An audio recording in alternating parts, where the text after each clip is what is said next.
Ladies and gentlemen, patriot, truth seekers, digital warriors, welcome back to the show. This is the Baraka Show, coming to you live from Greater Manchester, United Kingdom. I mean, this is the second time doing this live stream today. I mean, what's going on with the broadcast? What's happening? The mixer's not working. Somehow the microphone stopped working. What's happening? But hey, regardless of all the machines, the technocrack machines not working, we still need to deliver their stories to you. We still need to be strong. So if you're joining us again, share this live broadcast everywhere. Before we get started, man, I did a good intro at the start. I don't want to redo it again, but yeah, let's get started. Thank you so much. So then I was born in a refugee camp in Tanzania. At the time, there's so many people ran there. A lot of people were going there, real refugees, after being butchered from the civil war that erupted in Congo. My parents applied for asylum to all the countries. They waited. Now, then I was born in that camp, the same camp. I'm talking tents. I was born there. Now, we're waiting for 14 years. We were waiting. Now, of course, these guys could choose to wait as well, but these guys hijacked that and they come in the country illegally. Now, the media will brand you guys racist, far right, the worst people here, the worst group here. How come the good group didn't invite me to go speak over there?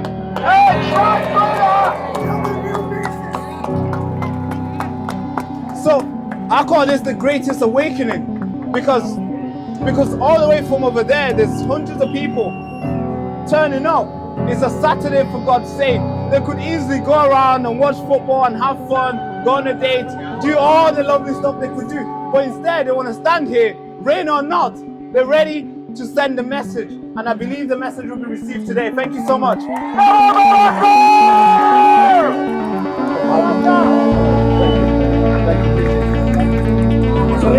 For anybody in the back, who struggled to hear this young man's story, one incredible, brave young man. Oh yes, I British Christian values, regardless of his own beliefs. Let's hear it for Baraka. Thank you.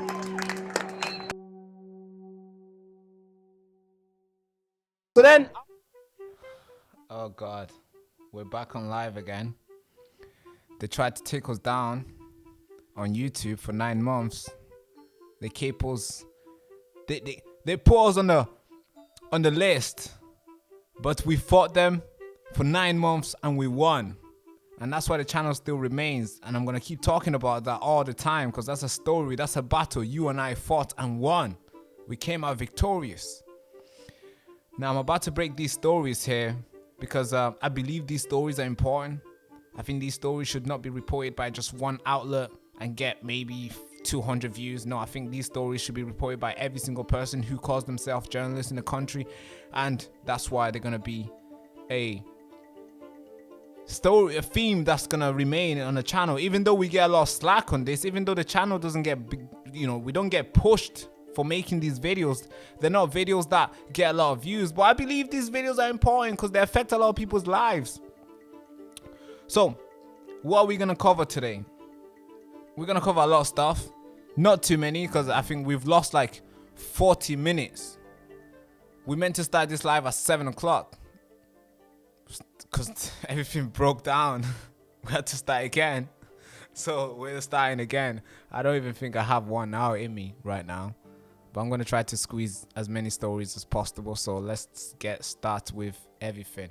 So if you're new to the channel again, share it to a friend, share it to an uncle, share it to a friend, share it to every single person. Tell them to come and join us because we're going to send a powerful broadcast signal to the enemy and they won't like it. Now, so first story, let's cover the first story. But first, oh God. So which one are we covering first?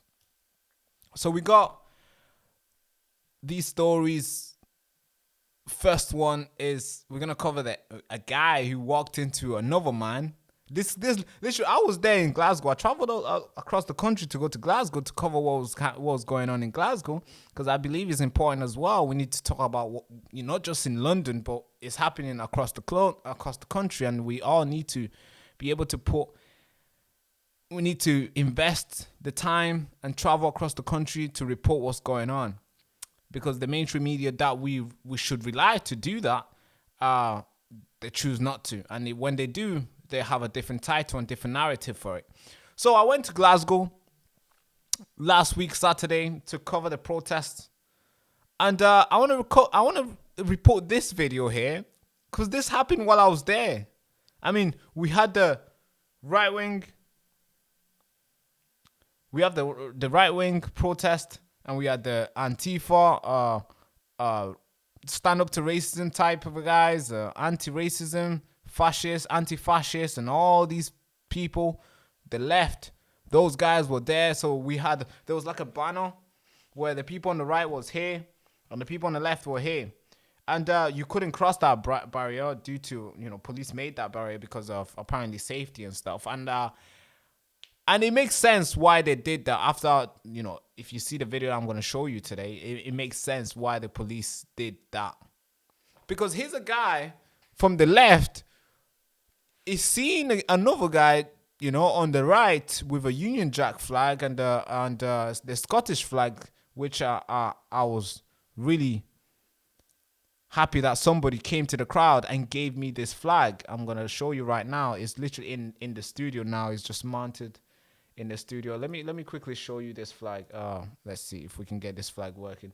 Give me a second. If we can get this second camera working. Can we get this camera working? Can it? Seems like everything's not working here. We have like 3 cameras and only one is working. 2 seconds, guys. God, we're gonna fuck everything up again. Okay, cool. All right, perfect. So this camera is working.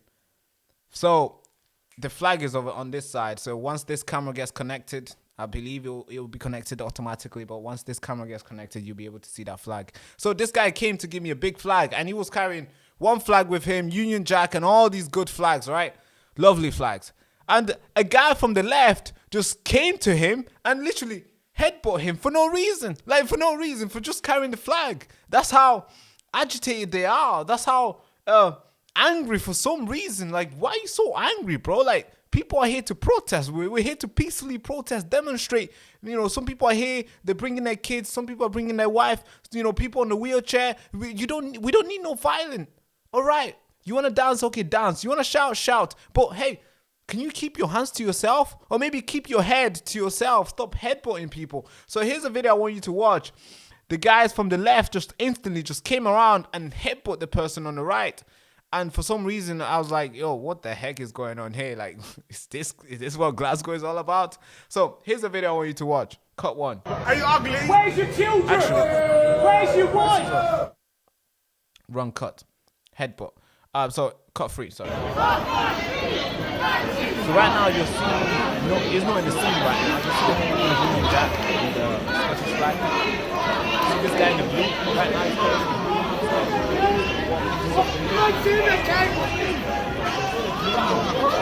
for no freaking reason. No reason at all. The guy just came out of nowhere. They just went and headbutt somebody. For no freaking reason. Like, no reason at all. These guys, oh, there he is. Finally, the camera's connected. Can you see this big, huge flag? It's touching the ground. It's up there. I couldn't find. Like, I try bring, this tripod thing. I'm trying to make it long. The flag is just too big. It's like big, huge. But anyways, let's get back to the story. So this guy just walked into somebody and headbutt them for no freaking reason. That's what Glasgow, that's what the people on the left are about. I don't know what's going on. I really don't. But yeah, this is how violent the people on the left are. And I wanted to go and interview those guys, which I did. It was really hard to interview those guys because they are so like angry and violent for no freaking reason. And as soon as approach them with a camera, it's like they get even violent. They want to like strip out your microphone, pull your camera, and do all the things that they can do. But thank God we didn't get that. You know, we didn't receive that kind of treatment when we were there. But we've seen a lot of violent, not a lot, but a lot of aggressiveness towards people on the right for no good reason at all as well. Now, so I went to Glasgow. That's, I just played you a video of that happening. And then I happened to go inside, I happened to go and interview one of the leader who was one of the leaders. I don't think he was the main leader, but he was one of the guys because he was helping out, setting up stuff, doing the banners. And while the barriers were in place, the police had the barriers to make sure the people on the left stay on this side, to make sure the people on the right stay on this side. I just played you a video of a guy walking into a guy carrying a Union Jack and headbutting them for no freaking good reason. Now, some guy, while the barriers were in place, this guy, he went around the barriers to come on the people on the right side to fight them. Maybe because the people on the right was getting too loud and they were overpowering the left. And the guy maybe got angry and he thought, why are they getting too loud? You see? Maybe he's making too much sense. Yeah, I'm getting angry. And he went around to go to fight. And thank God they didn't really, nothing really happened. They just, it turned into just a verbal altercation, and that's it. Now, here's the video I want you to watch. And I tried to interview the guy who came around to fight. And of course, he didn't want to be interviewed. But I did interview the guy who he was coming to square up with. And I'm going to show you that clip as well. So here's the video that I want you to watch of him, the people on the left, the guy on the left coming on the right side to try fight. Turned out to be just a verbal conversation, like violent verbal conversation. All right. Here's the video.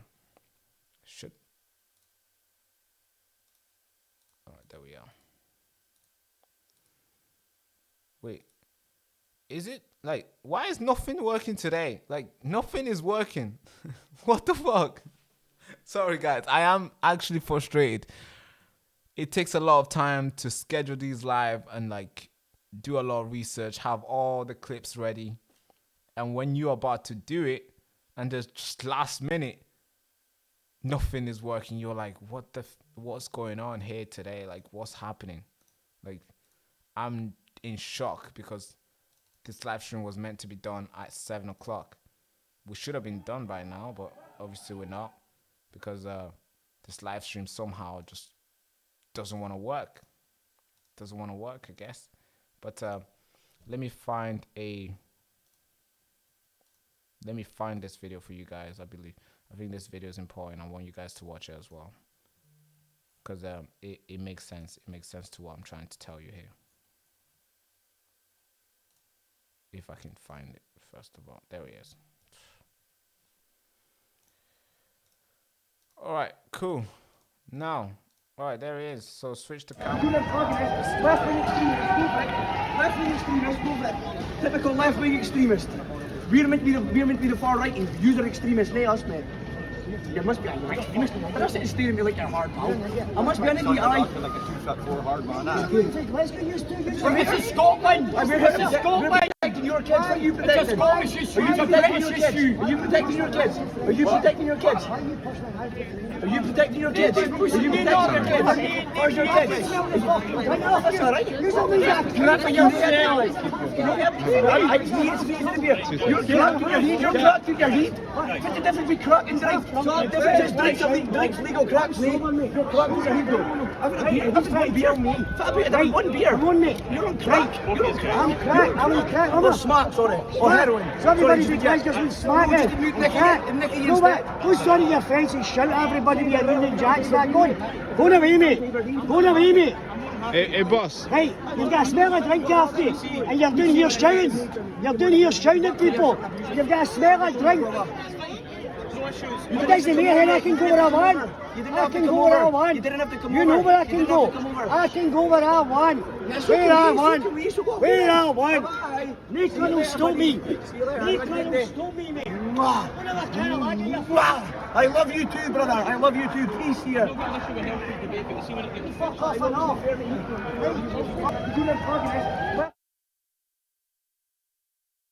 I followed him to go and interview him to try ask him, hey, why did you leave your group?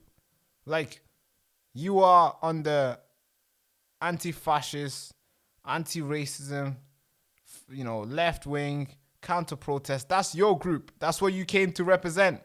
Why did you jump the barriers and try to come and fight on this side? And of course, he didn't want to talk, or he just thought he was in the wrong and he just walked away. Cool. Now, then I went to interview the guy who he was trying to fight, and he was kind enough to give me a little word. So here's the video I want you to watch. Hopefully this one works. I have all these videos lined up, so many videos, but somehow when I load them up, it just doesn't work. So let's give it a try. Cut 5. Hey, boss. Quick question. But it was why you come approaching me aggressively. That's why. Quick question, boss. Quick question. Everybody, thank you.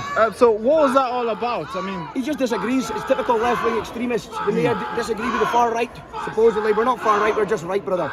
We're just right. Right. But look, these are the aggressors. Look, none of us got face masks on. None of us are hiding our identity. why do you think they're hiding their face? Why do you think? It's women and children, bro. Nothing about colour, nothing about race. It's about entering the country illegally. Illegally, undocumented fighting-age males invading our country. That's what it's about. Okay. The amount of immigrants, don't put my face on camera. All right. The amount of immigrants are in this country, right, it's coming illegal. They're raping women and children, it's not right. It's not right. There you go. Hey, boss.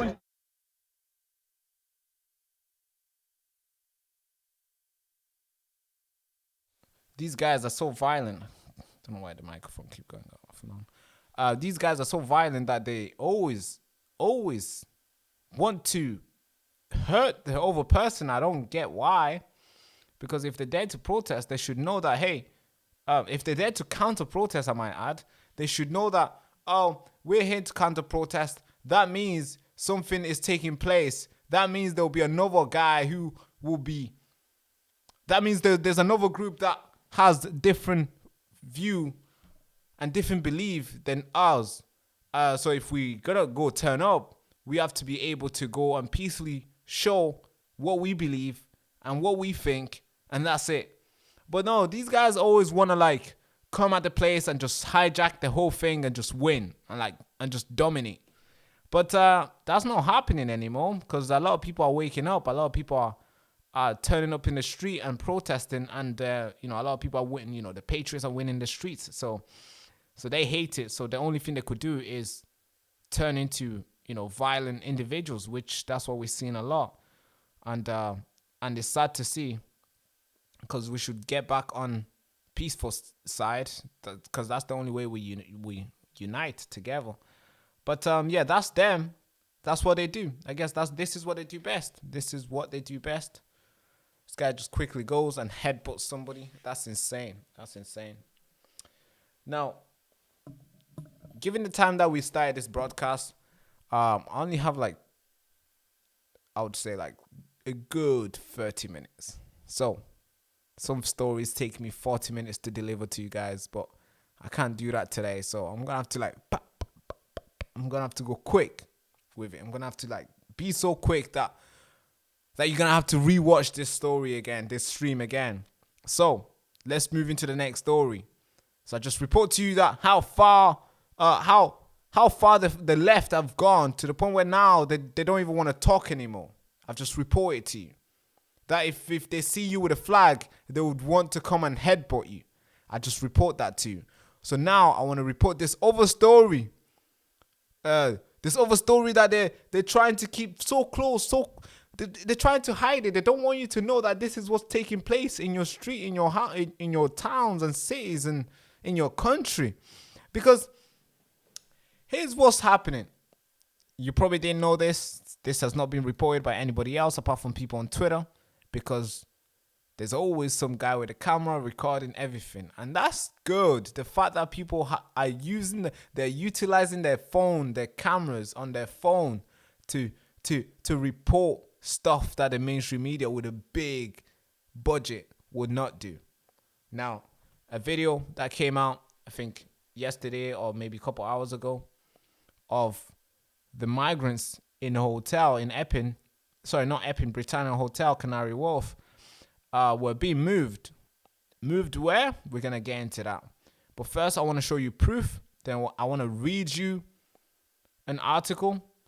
No, it's not really an article. It's something that my team and I, after the research, we got together. So I'm going to read it out to you. And then I'm going to show you a picture, a video of Keir Starmer telling us where these people will go. The reason why he told us, because he was under pressure and he didn't have time to script it up. He didn't have time to lie, because that girl who was asking him questions, she was pressuring him, and he happened to tell us the truth. Well, he didn't really tell us the truth. He happened to mention what he would do next, and now they are trying to do it without us knowing, and that's why the migrants are being moved from Britannia Hotel. And I want to tell you where they're going to go next. And I'm not going to tell you myself. I'm just going to play you the video of Keir Starmer. But first, here's the proof of them being moved from Britannia Hotel. Here's cut one. Are you ugly? Where's your children? Where's your wife? You fucking Chicken! You're chicken! You bunch of mugs. Send them back! Send them back! Yeah, every single one of them have got a phone. Bunch of mugs. Dirty Is it people. time for the boat home?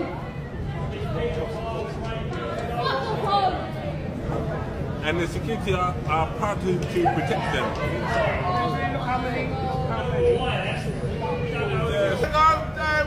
Dirty mugs. Get the fuck out of here, you dirty mugs. Stinky mugs. Look at them, all of them. More dirty mugs. Boo! You dirty mugs. Look at you, you fucking nose. Look at them! Bunch of mugs.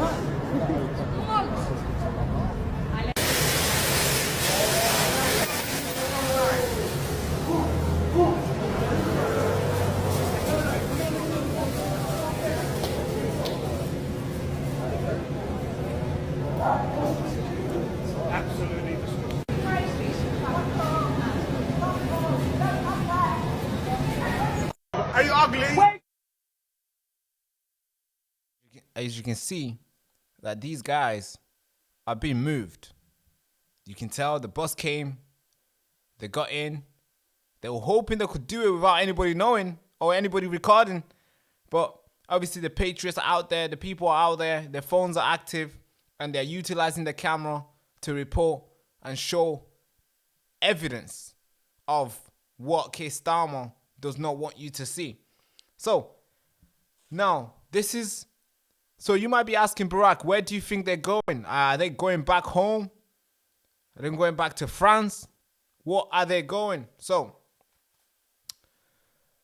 let me quickly just read, this article real quick. So a coach of migrants recently dispatched from Britannia Hotel reportedly relocated to house in multiple occupancy, that's HMOs.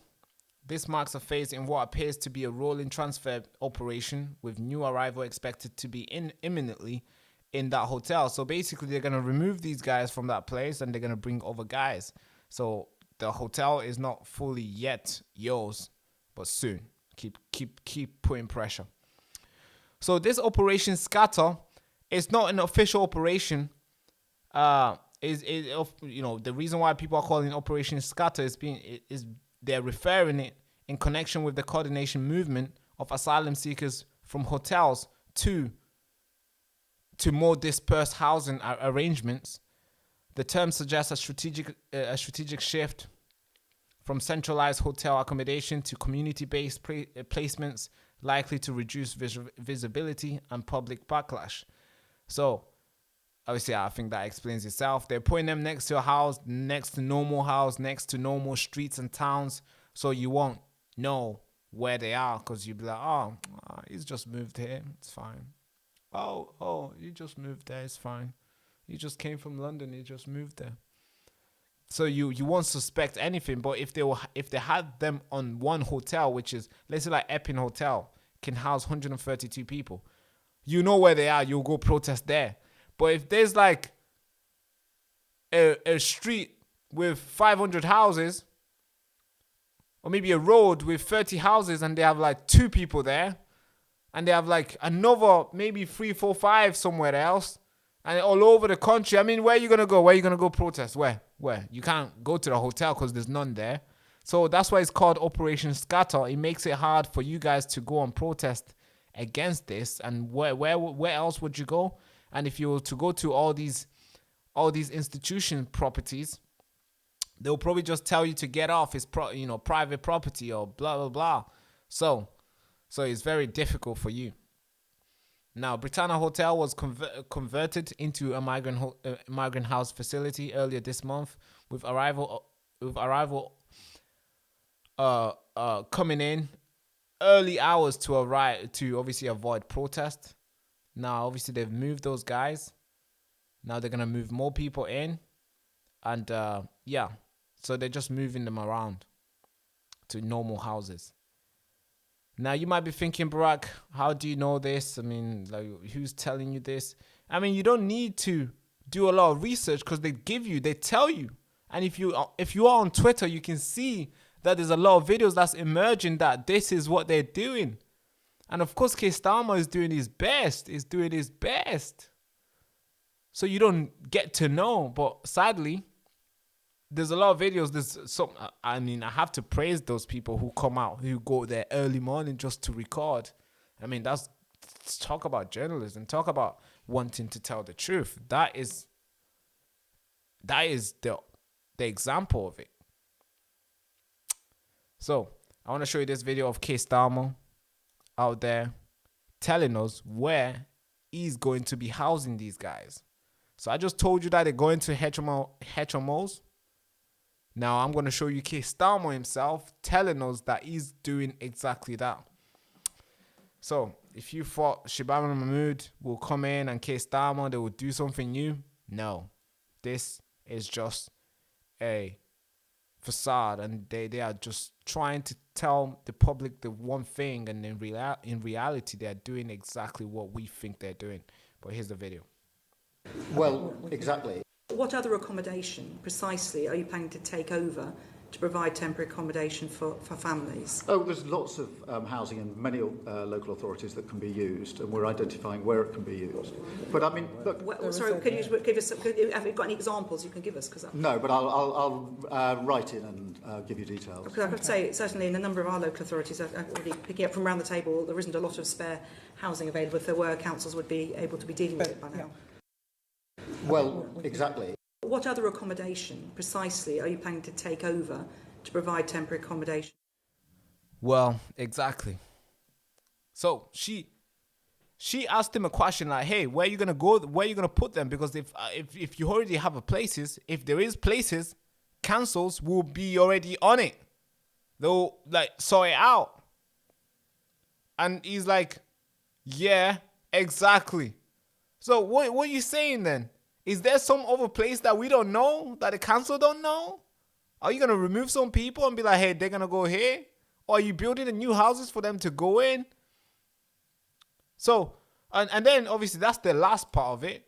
But the first part of it was where they're going to go. And it was like, oh, there's a lot of houses. He didn't say hotels. He didn't say facilities somewhere like maybe warehouses or something. He said there's a lot of houses. Okay. How those HMOs look like? They look like a normal house. Normal house. It was just anywhere. Normal house. Usually a lot of students go there. Usually a lot of students rent it because it's cheap. You can share around with multiple people and all this sort of thing. But it's not. But that will change now because Operation Scatter is on the it's on green. And they're arriving early morning to pick up migrants to go put them in a hotel, so you don't get to see, you don't get to know, and nobody gets to report it. And just going back to that video as well, when she asked him, where are you gonna put them? Which hotels or which houses, which spaces in the country are you gonna send them to? He tried to dodge the question by saying, "Oh, I'm gonna write to you. I'm gonna send it to you," but then she pressured him, saying, "No, actually, if there is house, the councils will be on it already. I mean, is there any place that I don't know?" And that's why we got the answer. God, yeah, it's not gonna stop anytime soon. It's not gonna stop anytime soon. Keir Starmer is gonna keep them like this. This thing is not gonna stop anytime soon. Soon, a lot of people will get evicted. Like once, because they've approached a lot of people, a lot of people who own a house, especially property gurus, all those guys. They've approached those guys, hotel owners, and all these guys. They've approached all those. It's gonna get to a point where they're gonna be approaching normal guy who owns a house that is renting out, just one guy, and they're gonna be approaching. I think they probably do already. Now they're approaching people who have multiple, who can house multiple people, like 30 people at once. They're approaching hotel owners because they can do one deal, and they can house hundreds of them. When they get to the point where they don't have enough resources, they're gonna soon start approaching just random guy with one house and be like, "Hey, can we get your house? I know you got 2 houses. You only go there on holiday, but can we have it for like 6 months? That'll be 1 million for you." I would not be surprised, because they're running out options, and because they want to keep this thing. I don't know why, but they want to keep it going. They want to keep them coming. They want to keep rewarding them with houses and all these places. They're gonna soon get desperate, and they're gonna do the unthinkable, and that's when everything will just, the country will be on fire. I hope not. I really hope not. But yeah, I'm not surprised. Now, that's one story done. I think we can squeeze. Oh fuck! We can squeeze one more. All right, let's squeeze one more. Oh God, we can squeeze one more. The time is going so fast. Fuck. All right, next story. This is important. I really wanted to report this one, because this one, when I was reading this story, it touches me. It touched me, and I think it should touch every single person who's watching this as well. It is a sickening story, so brace yourself for a story that you won't forget. You won't forget tonight. You're gonna go to sleep thinking about this, especially if you have kids, if you have daughters, if you have anybody that you love. This one is bad. It's sad. It's not good. But I cannot walk past it and just let it go. I have to show you this story. So please, brace yourself for it. Viewer discretion advised. Now, a Sudanese immigrant told a crying student, "I love you," as he was raping her after dragging her out of the club in Bournemouth nightclub, was told today. Just the title itself, it's already bad. The title is bad. Now, I'm going to quickly give this a read. Not quickly, I'll try my best, but there's going to be time I'm going to have to pause and reflect. But yeah, it's bad. Cool. So let's give it a read. Now, a Sudanese immigrant told a crying student he had dragged out the club that he loves her. Well, "I love you," as he raped her. The court was told today. Samir Mohammed allegedly forced the young woman to strip before pinning her to his bed and raping her while ignoring her repeatedly plea to stop. The student later told the police that she had just one drink at the nightclub, but soon afterwards she felt really drunk, I quote, and out of it, end quote. As she said, "I was pretty drunk. After about 7 out of 10, she said. When we got in the club, because we are unaware of what was going on. Okay. we're unaware of what's going on. As students, we pre-drink before the club so we can save money. I agree. A lot of students do that. A lot of students drink at home, then they go to the club, but they don't drink too much. And I know a lot, I don't drink myself, but I know they do all these, they pre-drink before getting there. Because at the club, the one bottle could be 200. As a student, you probably don't have that much. So it makes sense that she drank and she got there. The jury were told that this 17-year-old kept the girl strapped. So by the way, the guy who did this to the girl, it was 17 years old. I know, 17-year-old, you're doing this thing. That's insane. That's crazy. And by the way, we just read, there's a lot of things to unpack here. I mean, we just, 2 lines, but there's a lot of things to unpack here. She drank a tiny little drink, and we're going to get to the part where she got the drink. She got the drink from, I believe it was him, but she didn't buy that drink. She was given the drink, I think, by him or somebody in the club. And she drank a little bit, and she was fully drunk. Really drunk, as we just read. Just a little bit. I don't know what kind of drink that is. I don't drink myself. Viewers in the comments, leave your thoughts behind. What sort of drink could this be? Where you can just sip it a little bit and somehow you be so drunk that some guy can drag you out of the club and take you to a place and like rape you. And you are so weak and you can't do anything because you only took a little sip. I don't know what kind of drink that is. I'm sure the viewers, you'll be able to comment what you think she was given. Now, let's carry on with the story. She managed to share a location using Snapchat, alerting the friend where she was. After several hours, Mohammed finally let her go, and she ran out the apartment block in the town center. After meeting a friend, they managed to find a passing police car and reported the attack. Okay, let's scroll down. They reported the attack. The court heard Mohammed, whose immigration status is unclear. Oh God, had saved his number in the girl's phone, enabling police to track him quickly. Now age 21. So yeah, this did not happen recently, but it was, the court is hearing it today. The age 21 now. He did this when he was 17. Now he's 21. He's on trial in Bournemouth Crown Court, charged with 2 counts of rape. Juries were told the pair had met at Cameo nightclub in Bournemouth on the night of the incident, December 5th, 2021. Prosecutor Louise said Mohammed had approached her in the club and appeared determined to take her back to his flat. Wow. Just 17-year-old Mohammed he was. Determined to take her back to her flat. He said he pulled her hand towards the door. She didn't want to go, but she was, in her word, out of it. So in her word, she was out of it because she was so drunk that she didn't know how to, she couldn't control herself. She said she didn't want to go, but because he was like, hey, come.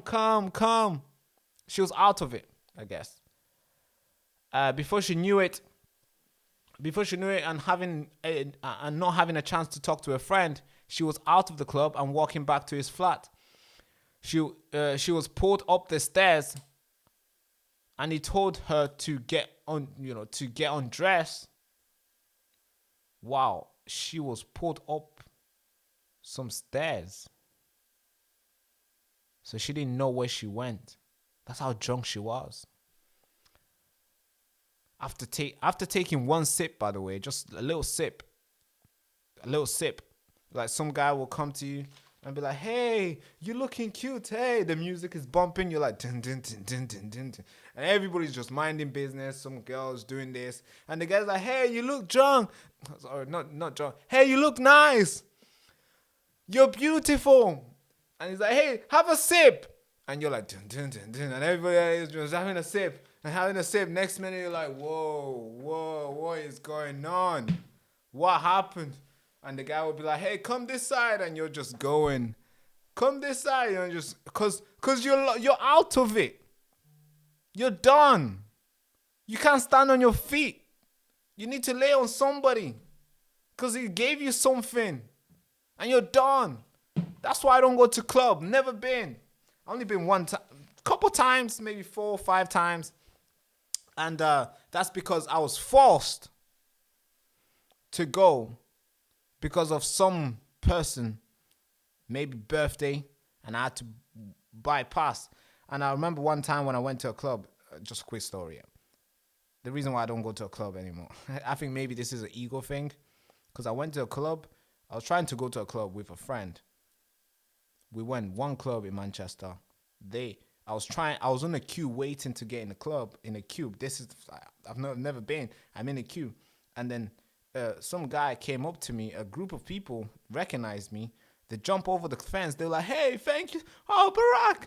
Ah. They took a picture with me. They're like, oh, yes, yes. They're taking a picture with me. Because they jumped the fence, the queue, sorry. The security guard came and kicked me out. Said I can't come in anymore because I was with them. I was like, wait, did you not see them jump in the fence to come take a picture with me? Now you're kicking me out because you think I'm with them? So we never really got in that club. Then we went to another one. We were lining up. This guy, the guy who I was with didn't have the right shoes. So we couldn't get in that club. So we went in another club. Hey, we were persistent. I wanted to go to the club for the first time. So I went to that club, to another club. I was in a queue. And the CEO, the manager of that club was in the building. He came down to personally tell me that I cannot enter the club. And he did not give me a reason. So I was thinking, hey, you are the manager of this club. You own this thing. And you come down. You know, when they don't really sit. No one where people sit and club and do. They sit maybe upstairs or somewhere and just maybe in staff room, whatever. He came down to personally tell me that he saw me in the CCTV waiting in a queue. This is the 3rd club, by the way. He came down and be like, hey, you can't come in. Your friend can't, but not you. I was thinking, wait, I just went to first club. I couldn't go in because a fan took a picture of me. I went to the next club. I couldn't go in because a friend had the wrong shoes. And when I'm going to a 3rd club, and you're saying I can't come in, why? He didn't give me a reason. And then he told his security guard to drag me, well, not drag me, but obviously to give me, like, basically to count down before he gets violent, before they drag me out. I was like, okay, cool, whatever, man. And I signed. I don't remember when I signed. I declared to myself, I'll never go to a club ever again unless I'm going to buy it. That's why I've never gone to a club again. Never will unless I have the money to buy it. And I know this club really well. I'm coming for you soon. Give me maybe 15 years. I'll come up with the cash and I'll kick you out personally and tell you can't go in that club. Anyways, that's my ego. That's why I don't go to a club. Maybe that's a story that I'll never forget. It's a tiring night going back and forth. But now let's get back to the story here. Sorry, guys. I kind of lost it here. It makes sense why the stories is always long. Now, so she was pulled some stairs and she was told to get undressed. He took all her clothes off. She was told to get in the bed. She said, I quote, "No, I don't want to." But he ignored this and simply told her to relax. Now let's carry on reading. Now once we carry on reading, I quote, "He was going to get what he wanted regardless. And he grabbed both her wrist and pushed her down. Her effort to resist him were too futile to he simply overpowered her. She was worried about what he was going to do if she did not do what she was told. The victim was evidently drunk at the club, and this is something that the defendant took advantage of. I agree. She was held down, and then she was raped. This story just it gets too explicit. So for the viewers at home, I do not want to read this. I'll leave the link in the description. It just get too explicit. And I don't know if YouTube will allow this. So yeah, there's too much detail she gives. Too much details. When I was reading this, I was like, there's no way. There's no way I cannot skip this story. I have to report this. This is terrifying. Because when I go to visit my mom, I usually get a train. I get to the train. I get to Manchester Piccadilly. I get off. I get my Uber because I try to avoid public transport as much as possible. But hey, the train does well. But the moment I might stop using the train. But I get the train. I get the Uber to avoid the buses and all the crazy zombies in Manchester, because there is a lot of zombies there. Like, trust me, you do not want to. You don't want to blink in Manchester town centre. You do not want to blink. It's dangerous. And when I get the Uber to go home, I see usually especially if I'm going to stay there, I go there late. Let's say if I want to go to church with the same church as them, I go there on Saturday night. So I arrive at the train station maybe at 8, 9 o'clock. So I see a lot of young girls, young people going to club, ready to go. And I'm sure this young girl that went to this club in Cameo in Bournemouth was just one young girl who was just bubbly, excited, ready to go to the club and have fun with her friends. And that's why I see all the time when I go to Manchester, I see a lot of young people ready to go to the club and have fun with their friends. But this is the stories that it comes out after the night, after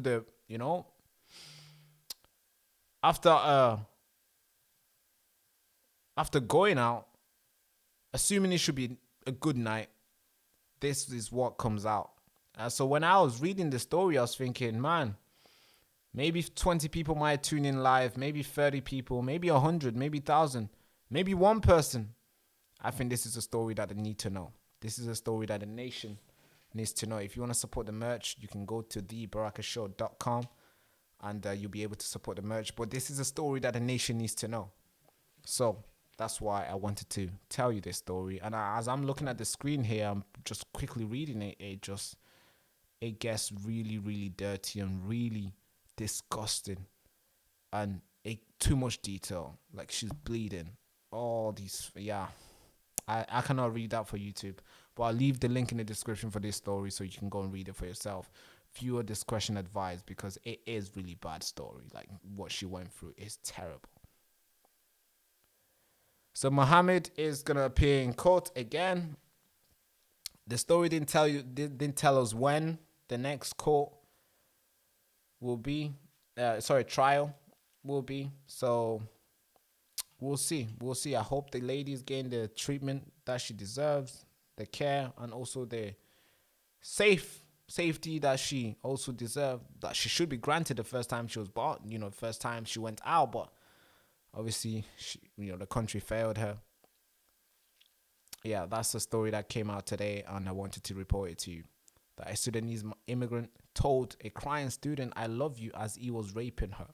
Of course, I didn't get too much detail at the bottom, because it is really explicit, and for the safety of the channel and for the safety of your mind as well, I avoid doing that. And I'll leave the link in the description again so you can go and read it for yourself.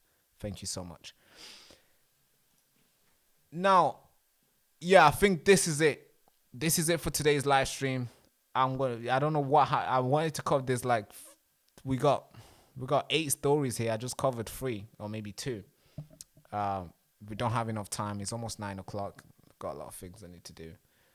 The live stream was scheduled for 5 o'clock. Had a lot of things. I do this when I can. The live stream, I do it when I can. The videos, we do it all the time. But the live stream, I want to do more live stream, because I like the live stream more than the videos, to be fair. I enjoy the live stream more. So I'm trying to be consistent with the 5 o'clock, but it seems like a lot of things, really important things that come up at 5 o'clock that I need to get done. That's why we try to push it for 7. And then today, 7 o'clock, we did it.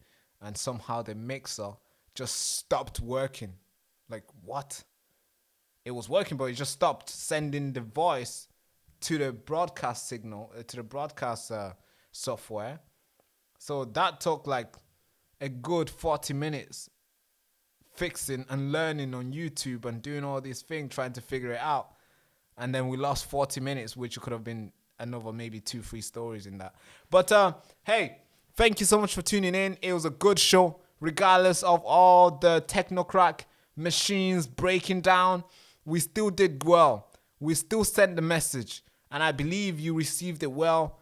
And wherever you're watching this, make sure you share it to a friend, share it to somebody that you know, maybe a little sister. Share this story to them, so maybe they can be vigilant next time when they're out there with friends. They can be vigilant and careful when they see a guy giving them a drink randomly. They should be, they should be careful to step outside even. They should go to that extent, yes, and I mean that. So, thank you so much for tuning into the show. I'll see you tomorrow, I believe, I hope. It's 5 o'clock, if not, probably 8. No, not 8. Sorry. At 7 or 6, if everything goes well. Without further ado, hand to the head salute. Bye-bye. Attention. This is not just a normal t-shirt.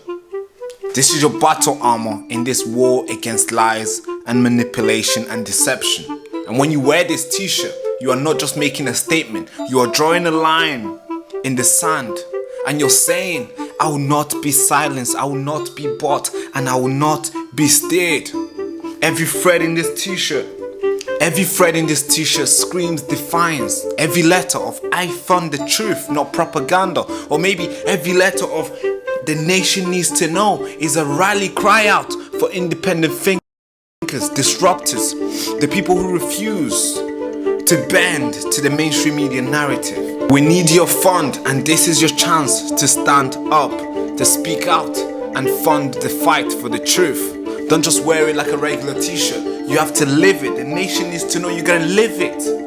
Yes, please. I need you to fuel the resistance. Be the reason why the truth survive in this country. Please get yours at thebarakashow.com. And thank you so much for keeping us on air. Thank you. In the shadow of the digital gulag, we fire up the truth cannon and blast through the lies. And the show host, Baraka Amuri.